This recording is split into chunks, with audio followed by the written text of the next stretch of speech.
Good morning students, welcome to online classes for class 7 maths chapter number 1 integer part 9। तो इससे पिछले lecture में हमने क्या देखा था? पिछले पार्ट में कम्यूटेटिव प्रॉपर्टीज ऑफ मल्टीप्लिकेशन, यानी हम कम्यूटेटिव प्रॉपर्टीज पढ़ रहे हैं जिसमें हमने मल्टीप्लिकेशन देख लिया था।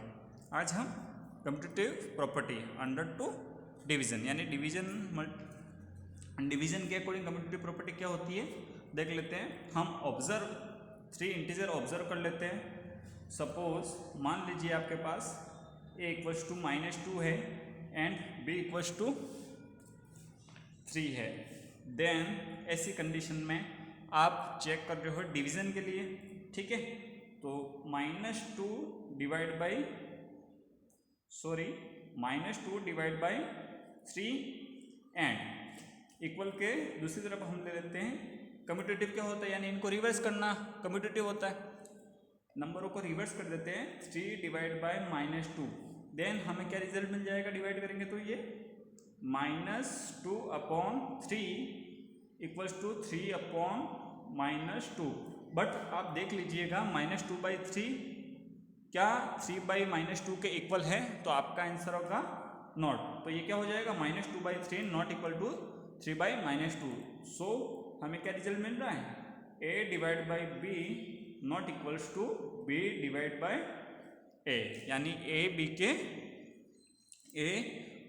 Divide by b not equal b divide by a आ रहा है। सो आप क्या देखते हो, हमें जो रिजल्ट मिल रहा है उसमें कम्यूटेटिव प्रॉपर्टी जो होती है वो डिवीजन के लिए कम्यूटेटिव रूल को फॉलो, यानी कम्यूटेटिव रूल को एक्सेप्ट नहीं करती है।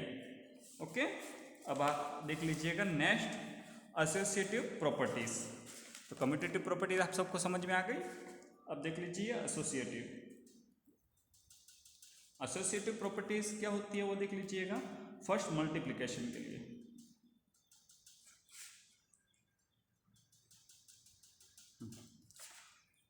हम 3 नंबर सपोज मान लेते हैं हमारे पास 3 number a equals to 2, b equals to 1 and c equals to -3 कोई नंबर ले लेते हैं, ठीक है। तो आप देखते हैं कि मल्टीप्लिकेशन और हमें क्या करना, एसोसिएटिव प्रॉपर्टीज। तो एसोसिएटिव प्रॉपर्टीज में हम क्या करते हैं आप देख लीजिएगा।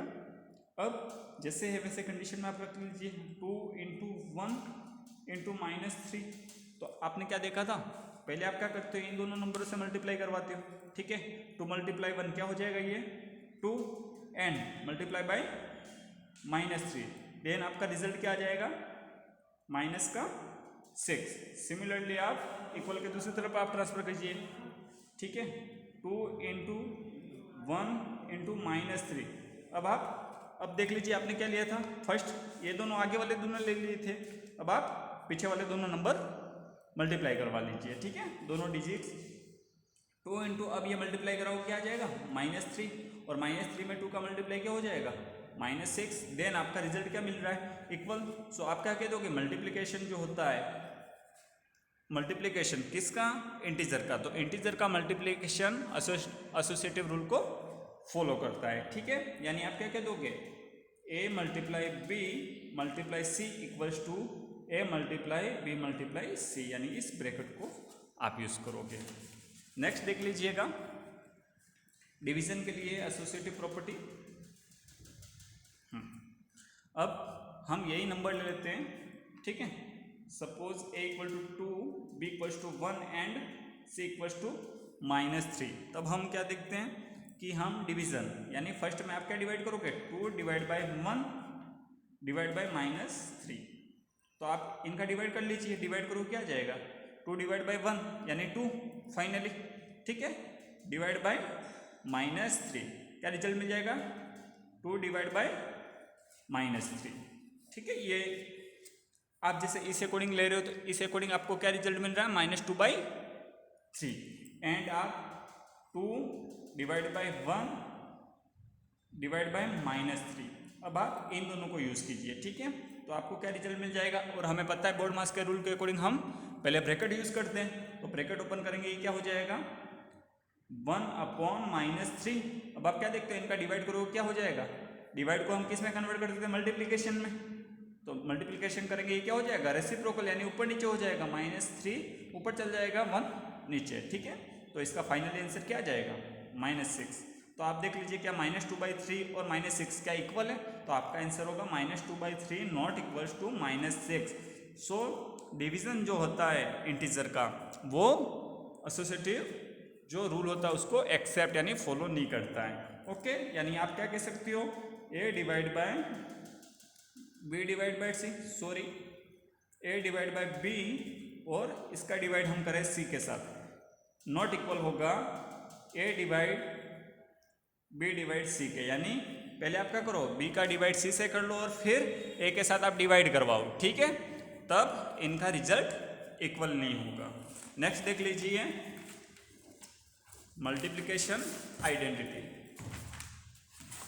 ठीक है, अब मल्टीप्लिकेशन आइडेंटिटी क्या होती है वो देख लीजिएगा। सपोज आप मान लीजिए आपके पास कोई 2 इंटीजर है, ठीक है, या फिर एनी कोई इंटीजर है जिसमें आप 1 का मल्टीप्लाई करवा लो। जैसे कि मैं 5 ले लेता हूँ, 5 में 1 का मल्टीप्लाई हमें क्या रिजल्ट मिल जाएगा 5। -2 में मैं 1 का मल्टीप्लाई कराऊंगा, क्या मिल जाएगा मुझे -2। एंड -10 का मैं 1 के साथ मल्टीप्लाई कराऊंगा, क्या मिल जाएगा मुझे -10।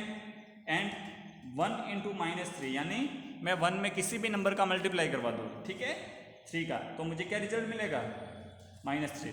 तो आप यहाँ पर ऑब्जर्व कर सकते हो कि आप जो मल्टीप्लिकेशन करवा रहे हो, ठीक है, यानी मल्टीप्लिकेशन 1 के साथ किसी भी नंबर का मल्टीप्लिकेशन डिजिट का मल्टीप्लिकेशन करवाए तो हमें रिजल्ट क्या मिलेगा, वही नंबर। देन ऐसी कंडीशन में हम क्या कहेंगे 1 को, 1 जो होता है उस नंबर का क्या कहलाएगा, आइडेंटिटी ऑफ मल्टीप्लिकेशन, यानी मल्टीप्लिकेशन का आइडेंटिटी कहलाएगा। सो आप क्या लिखोगे मैथमेटिक्स की लैंग्वेज में, a इंटू 1 या फिर 1 इंटू ए इक्वल्स टू क्या आएगा, आपका रिजल्ट ए ही आएगा। यानी किसी भी नंबर या डिजिट के साथ 1 का मल्टीप्लाई होगा, क्या आंसर आ जाएगा, ए ही। ठीक है, अब आप देख लीजिए डिवीजन ऑफ 0, यानी डिवीजन 0 रूल क्या होता है। 0 रूल आप देख लीजिएगा, यानी आप किसी भी नंबर में, ठीक है, 0 क्या होता है वो देख लीजिएगा। अगर आप जनरली कोई नंबर आप a ले लीजिए, ठीक है, अब a में आप क्या करो, 0 से डिवाइड करो, क्या करते हो आप, हाँ, वापिस देख लीजिएगा, डिवीजन बाय 0 यानी डिवीजन बाय 0, तो आप किसी भी नंबर को 0 से मल्टीप्लाई करवा दें, ठीक है। मान लेते हो मेरे पास a नंबर है, उसका मैं डिवाइड कर रहा हूँ 0 से, ठीक है, 0 से, तब ऐसी कंडीशन में हमें जो रिजल्ट मिलेगा वो नॉट डिफाइन होगा। क्या होगा, नॉट डिफाइन, यानी यह हम डिफाइन नहीं कर सकते। किसी भी नंबर में 0 का हम मल्टीप्लाई यानी 0 से हम मल्टीप्लाई करें वो क्या हो जाएगा, नॉट डिफाइन। बट 0 में किसी भी नंबर का मल्टीप्लाई, सॉरी मैं इधर रॉन्ग यूज़ कर लिया, हाँ, किसी भी नंबर में आप 0 से डिवाइड करोगे, ठीक है, आपका फाइनल आंसर क्या होगा, नॉट डिफाइन, ठीक है। बट किसी भी यानी 0 के साथ किसी भी नंबर का फिर डिवाइड करते हो आप, तो आपका फाइनली आंसर क्या आ जाएगा, 0, ठीक है। यही डिवीजन 0 मेथड है, ठीक है।